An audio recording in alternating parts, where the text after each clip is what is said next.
setting up for the press conference, we had to put our microphone. So that's what we don't know exactly when it's going to start.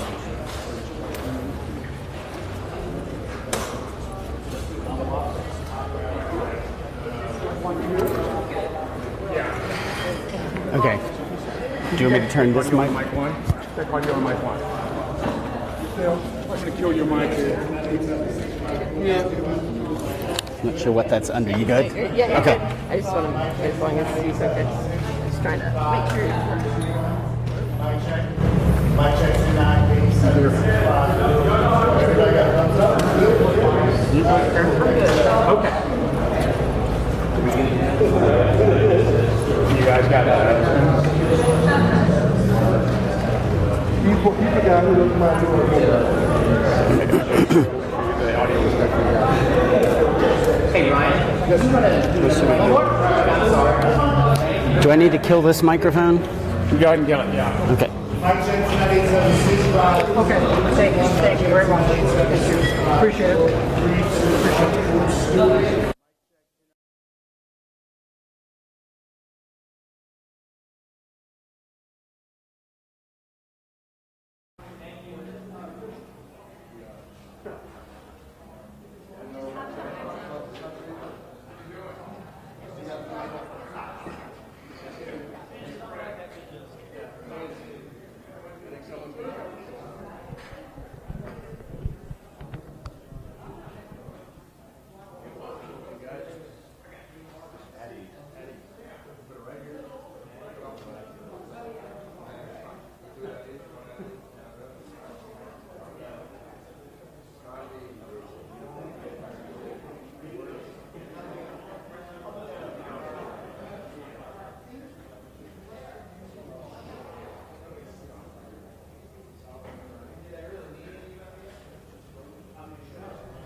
10, 9, 8, 7, 6, 5, 4, 3, 2, nothing.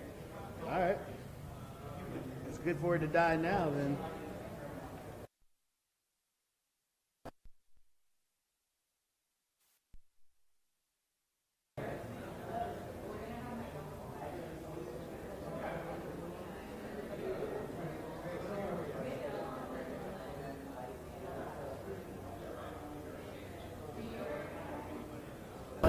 Give me a mic check, please.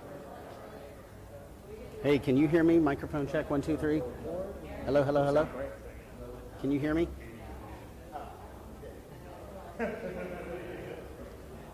One, two, 1, 2, 1, 2. Anybody there?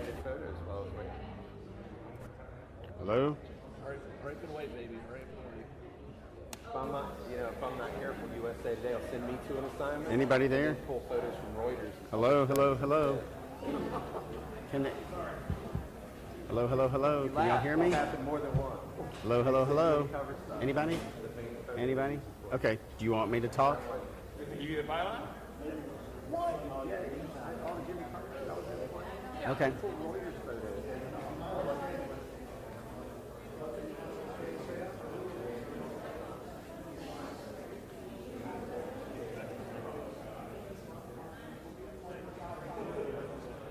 Okay. Okay. Ricardo. Can you see all 6 of them?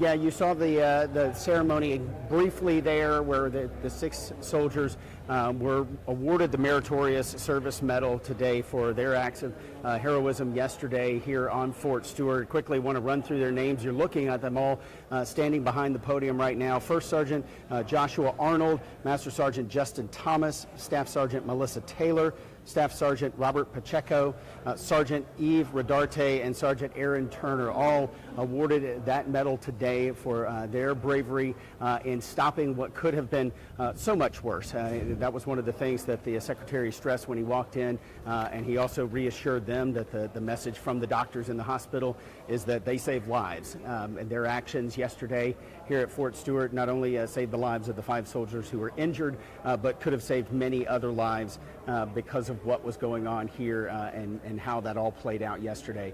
The Secretary also recognized emergency personnel, both on Fort Stewart as well as local emergency first responders who were here yesterday, and their actions once the suspected shooter was subdued. We're getting ready for the start of the news conference, so let's just listen in. For those who did not join us yesterday, I am Lieutenant Colonel Angel Tomko, and I'm the spokesperson for the 3rd Infantry Division. I'd like to start by saying our prayers and our focus is with the injured soldiers and their families, as well as those impacted within our Fort Stewart and Hunter Army Airfield community by this tragic event. We are incredibly thankful for the outpouring of support from our coastal Georgia community and to all the local, state, and federal agencies who responded and stood by us during this challenging time. Although this has deeply affected us, our military community and our dog-faced soldiers are strong. As you just saw our soldiers getting recognized for their strength, character, and heroism by Honorable Driscoll. And he also visited with them and some of the injured and their families this morning.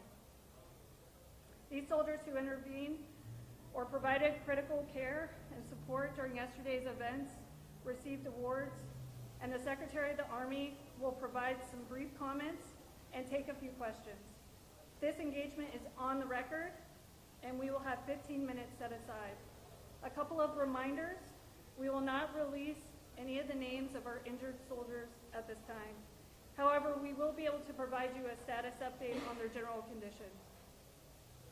We will not speculate on the assailant's motives or the circumstances that led to yesterday's events. We'd rather refer those questions to CID as this is an ongoing investigation.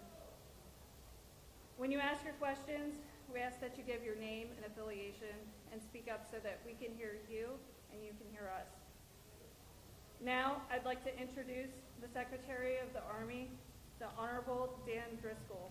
His name is spelled D-A-N, last name Driscoll, D-R-I-S-C-O-L-L.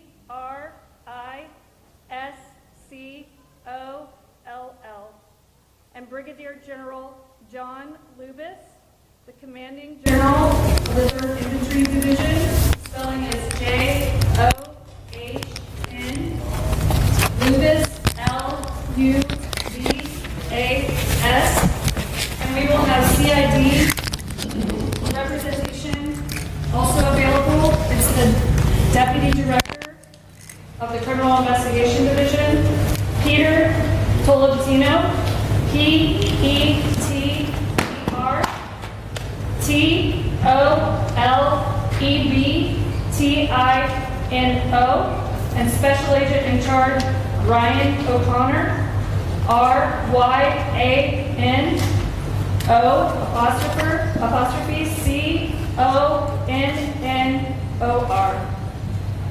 They will be ready to speak to you regarding the shooting that occurred here yesterday at Fort Stewart.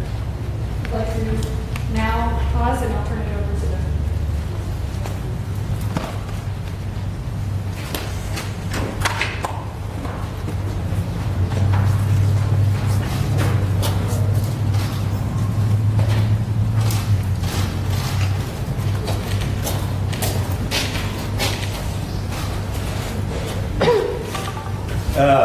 Thank you all for being here today. I am Dan Driscoll, Secretary of the United States Army.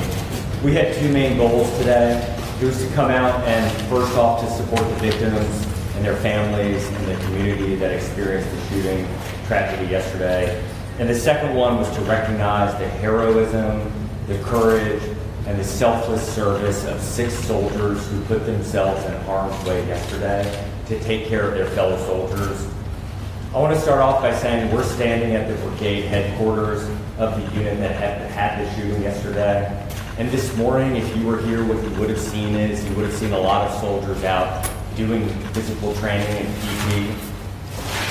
That is incredibly important to us because we are highlighting the resilience of the American soldier. We are showing their strength and their courage under fire. They are going to spend the remainder of the day able to meet with counselors, but also getting back to their jobs, serving the American people. We spent this morning, General Lucas and I, visiting some of our soldiers who are in the hospital and meeting with their families. We talked to doctors, and one of the things that I can say unequivocally is that the fast action of these soldiers under stress and under trauma and under fire absolutely saved lives from being lost. On behalf of President Trump, Vice President Vance, Secretary Hegseth, they wanted me to tell these soldiers, their family, and this community that the entire federal government stands by and stands ready to care for these soldiers and their family. One of the more important things we were able to do this morning, though, is to recognize the heroism of these 6 soldiers. One of the soldiers tackled the person, so just think about this. They were unarmed and ran at and tackled an armed person who they knew was actively shooting their buddies, their colleagues, their fellow soldiers. Another soldier jumped on top of the person to subdue them until federal law enforcement was able to arrive.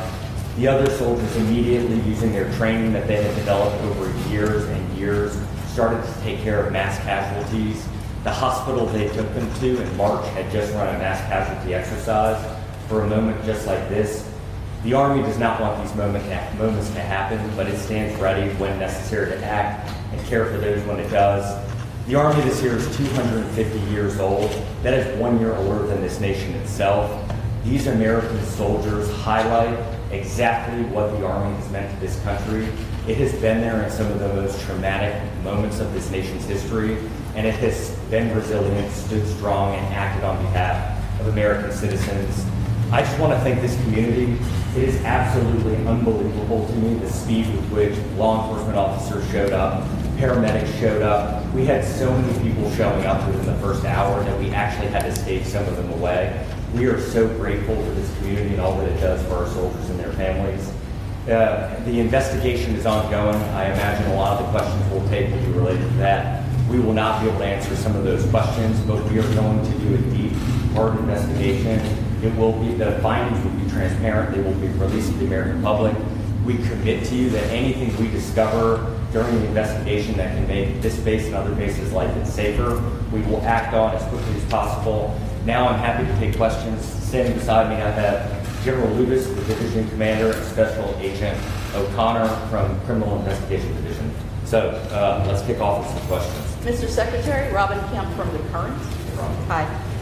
Will there be any efforts by the DoD to harden the entrances to installations to look for things like personal weapons coming in and out of base? We are constantly looking at our security protocols on all of our bases, both in CONUS and around the world. We absolutely will want to learn from this investigation. We do not want something like this to ever happen again on an Army base. And so if there are things we can do to improve safety, we will take those steps. But right now, we're really early in the investigation. Mr. Secretary, Yeah. Faith Blueberry with ABC News. Thanks for being here. How did the suspect get a gun, his personal gun, past security onto the base and to his workplace? Faith, as I just remarked to your colleague, we are still early in the investigation. The shooting happened yesterday.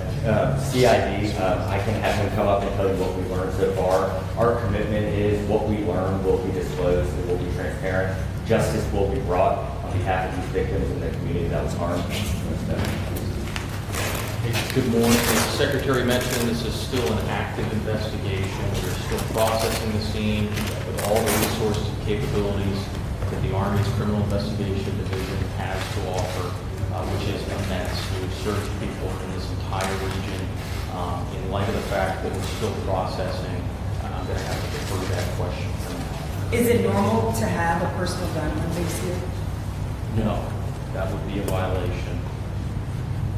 Next question. Mr. Secretary, Brian Young from CNN. Hey, Ryan. How you doing? You got a chance to meet with the families, and obviously we won't have that chance. You got a chance to meet with them, talk to them. You seem very proud of how everyone reacted. Can you tell us what that was like, meeting with the families? What state are they in right now? Share what the public was concerned about these folks who obviously didn't deserve the charge. Ryan, it was heartbreaking sitting in there and seeing their soldier, their daughter sitting behind them, struggling. Our hearts broke with them. We tried to hug them. We tried to convey from the President and the Vice President and the Secretary of Defense that our entire nation mourns with them. We stand behind them. It has been only a couple of hours for them. I think they are still processing through it. But what we wanted to convey is we will be here with them every single step of the way. The United States Army is committing every resource we need to get these soldiers back into their formations as quickly as we possibly can. And then one of the things that we had said at the meeting earlier with the soldiers from this unit is, General Lucas and I were reflecting on this in the car ride. These kind of moments, especially if you've deployed, you've gotten to see them more frequently. The trauma from them often doesn't hit for weeks or months on it. Like it doesn't come as quickly as you might think. And so what we try to encourage for all of our soldiers is to speak up, lean on each other, lean on your leadership, and we will provide the resources, the care, and the love that they need to recover. General, can you take that on as well too, real quick, just about what it was like to meet with those families as well? Yes, sir. Thank you for the question. It's heartbreaking. It's painful to see them struggling with a wounded family member. They expressed that they were incredibly proud of their soldier, as we are, and they asked for prayers. So we appreciate all the prayers that have been sent our way, and we would ask you to keep them coming. General Lucas, Priya Schreber with NBC News. Yes, Skylar with CBS News here. Quick question for you. Can you describe the condition of those who were injured? I know that there might have been some updates. I know the General, you said yesterday they're expected to be okay, but just nature of the injuries and life? Yes, sir. Thank you. Of the 5 wounded soldiers, 3 were released yesterday, which is amazing considering the circumstances and the ranges in which they were engaged. 1 soldier remains as an inpatient here at Wynn Army, right here on Fort Stewart. She's doing very well in high spirits. Of course, she's got a little bit of a road to recovery. We're hopeful she may be released as early as this weekend, but that will just depend on how things heal up over the next couple days. And we have one soldier that remains at Savannah Memorial Community Hospital, who I visited with the secretary this morning. She's got a little bit longer road to recovery. The doctors are very positive, but I think it's going to take her a bit longer to recover, but they're very hopeful she's going to make a complete recovery. General Lewis, this is Priya Sridhar with NBC News. I know you guys are prepared for scenarios like this when you go to war zones or on combat deployments, but have you gotten an opportunity to speak to some of the soldiers in this unit about how they're processing that this attack occurred from one of their own, and how are you processing that as a leader? Yeah, I think we train for this on the battlefield, and it's a different situation when it happens on an installation with one of your own. So I think over the upcoming days and weeks, as the Secretary said, people are going to process this and work through this at different rates. And we know we've got to keep a very close eye on them, we've got to wrap our arms around them. We've got a great community here, a great response. As you saw from all the folks the Secretary recognized this morning, the support from the local community, just amazing. So we feel that this demonstrates that we trained internally for the worst case scenario, and our doctors and our medics and our soldiers responded exactly as we trained them to do. And now our job is to make sure that we care for them as they work through this. Thank you. And I just want to recognize behind me to the right, these are the 6 soldiers we were able to recognize today. And they, I mean this as sincerely as humanly possible. I and the administration and President Trump could not be more proud of them. They are everything that is good about this nation. They are the best among us in our country. They are the best among us in the Army. They acted in a way that I think all of us hoped we would under fire, but they did.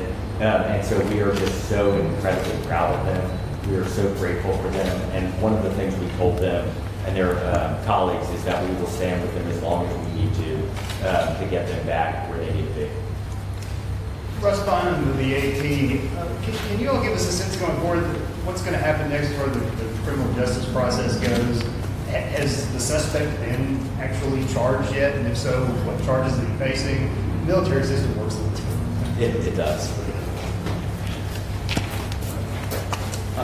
Suspect is currently in custody, and we are working through the military uniform code of military justice process at this time.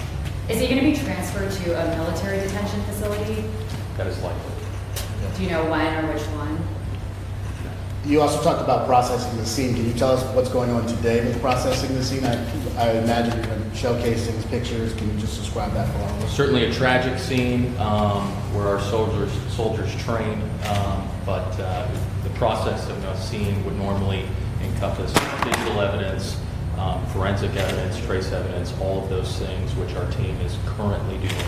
And was this captured on video since it was inside the facility? I can't comment on that at this moment. Just a point of clarification from yesterday, we were told you, Chain of Command was not aware of the arrest for the DUI off base. Can you explain if you had been aware of what the procedure would have been? Would he have been disciplined? Would he have been taken out? Because we were one day into the investigation, we can't reveal those kinds of things. I think what we try not to do is speculate or do hypotheticals. And so each soldier, each instance, we take very seriously. Something like a DUI or another issue that could occur in the community, that impacts how we treat that soldier in our formations.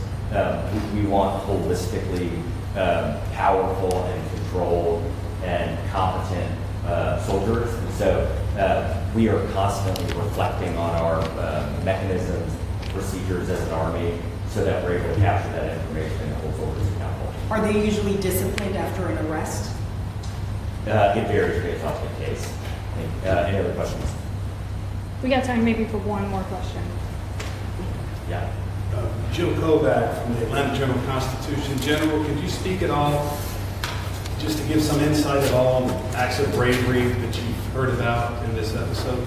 Yeah, sure. I think, as the Secretary mentioned, we have 6 incredible soldiers behind us, but this is just representative of the larger formation.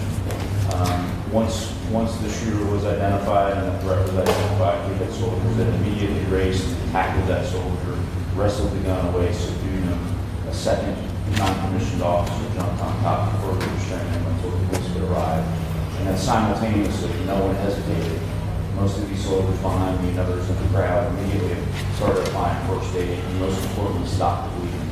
And when we spoke to the surgeons in the hospital, it was clear that the actions they took, primarily stopping that bleeding before they were loaded up in ambulances and quickly evac to Wing Army Medical, certainly saved their lives. Are they back to work today? I'm sorry. Are they back to work or are they taking some time off? Well, today is the day that we focused on bringing the brigade and the unit together so they could support one another, so we could, of course, get right back at it, but it's also a day where we're going to focus on ensuring that we're getting the support that we need. General Lewis, can you give us a general sense of how long this all happened from that first shot fired to when your brave soldiers were able to tackle the gunman? I can. It was an incredibly fast response, and I do attribute this to the training that this installation has done and the teams here have done. So at approximately 10:56, the incident was reported, and that went out over sort of an all-calls net. That triggered a lot of responses. That triggered our installation, emergency medical services, our police, our fire, our emergency medical services to respond. But it's also monitored by the local community, and then we requested assistance. At 11:04, we locked down, initial lockdown of the installation. So that was pretty quick. That wasn't me. That was the director of DES and the garrison commanders that immediately made that right call and that decision. At about 11:09, emergency personnel were dispatched to treat the wounded. At 11:35, the shooter was apprehended by the soldiers and the law enforcement. Several behind us and several in the crowd that we recognized earlier. So really what that means, we had about 13 minutes after that first report, we already had people, ambulances, fire, fish and game, military police responded and were on the scene. And then we had local support from the amazing community here. We had the first SWAT team arrive from off post within 20 minutes on site, which is truly incredible. So we're incredibly grateful for the support from the community. I'm incredible for our leadership that trained our soldiers to react this way. And then as the Secretary said, we're incredibly proud of the soldiers themselves. Unfortunately, that is all the time that we have. Thank you guys for coming. We are going to stand by. I think we have some time that we can talk to the soldiers, but unfortunately that's the time that we'll have with the Secretary and with General. Thank you for coming. Thank you. We're grateful for all. Thank you. Thank you.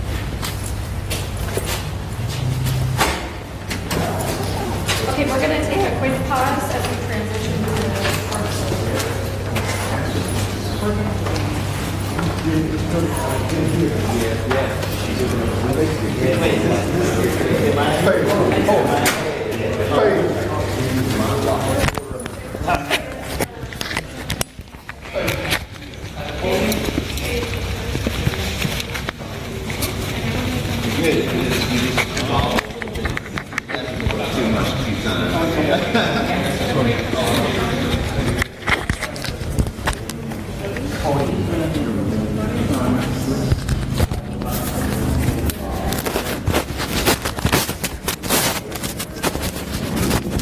Hey, soldiers are coming up to the podium.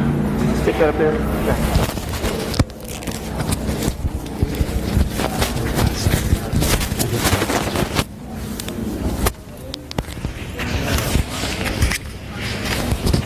Where do you want me to put it? What? Close to the podium you can get it.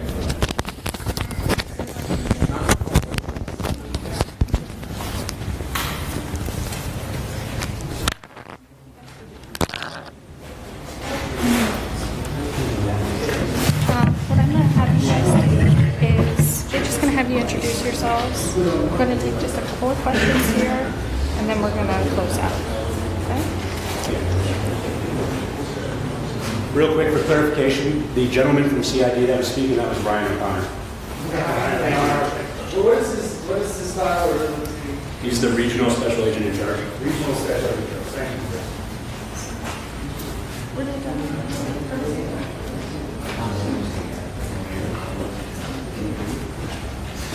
Oh, yeah.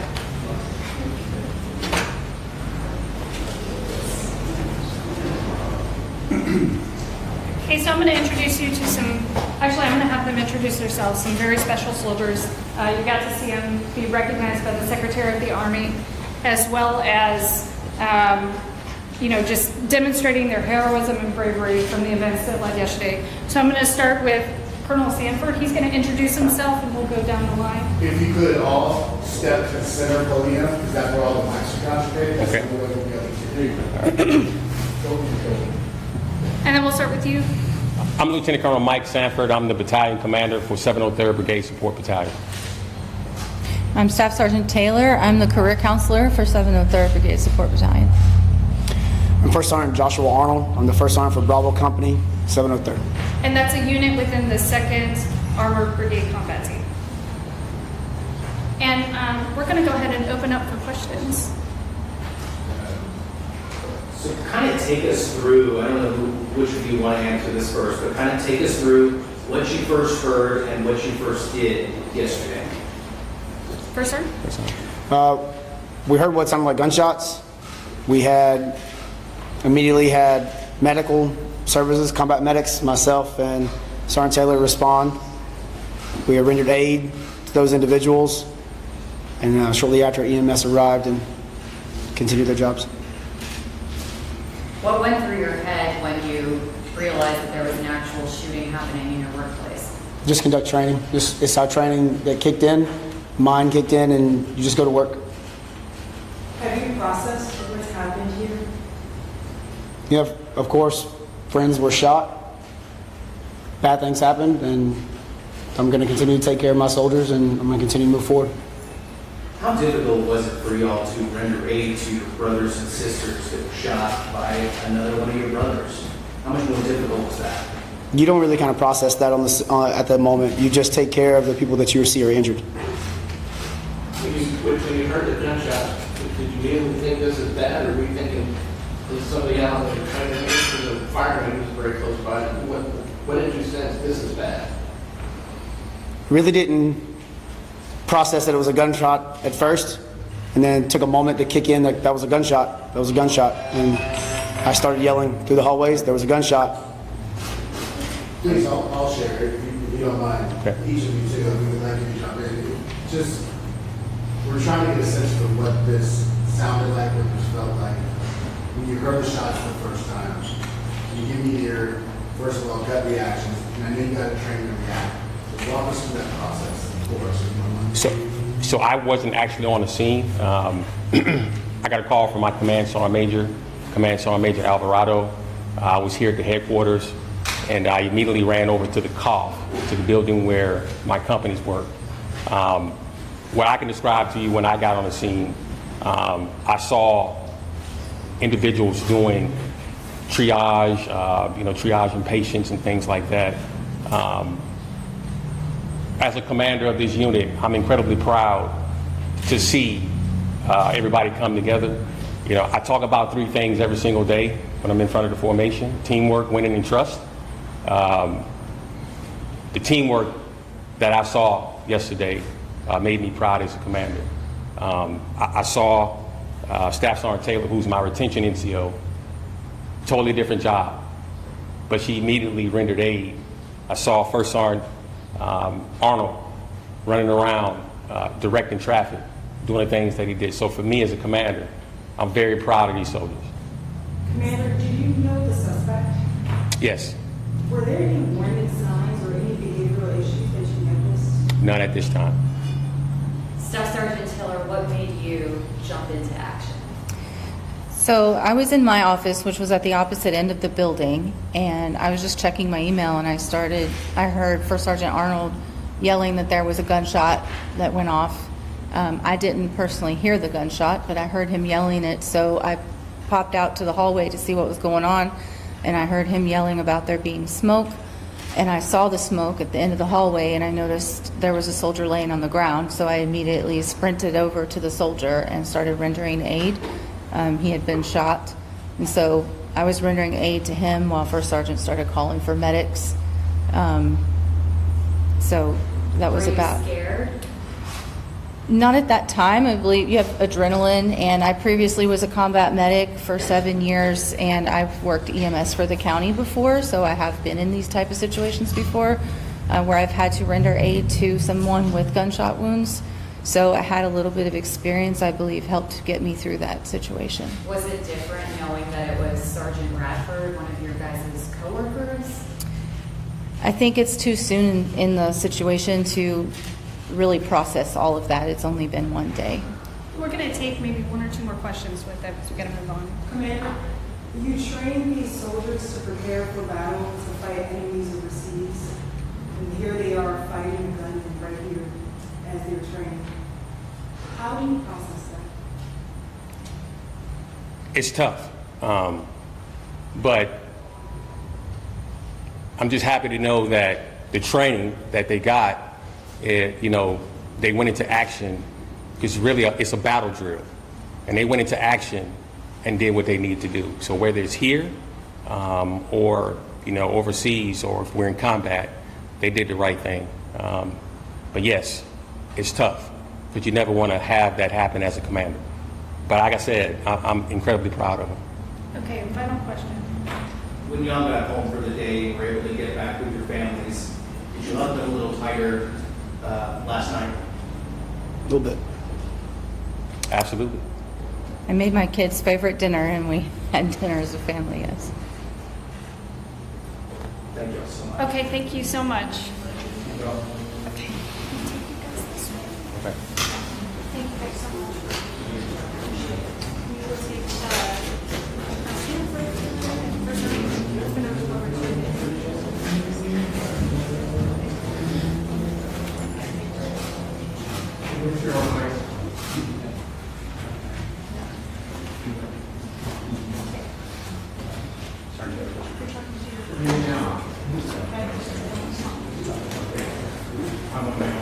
Staff Sergeant Taylor's first name is Melissa. We've got individuals.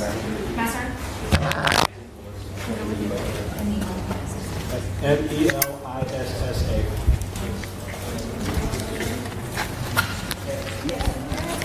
Thank you.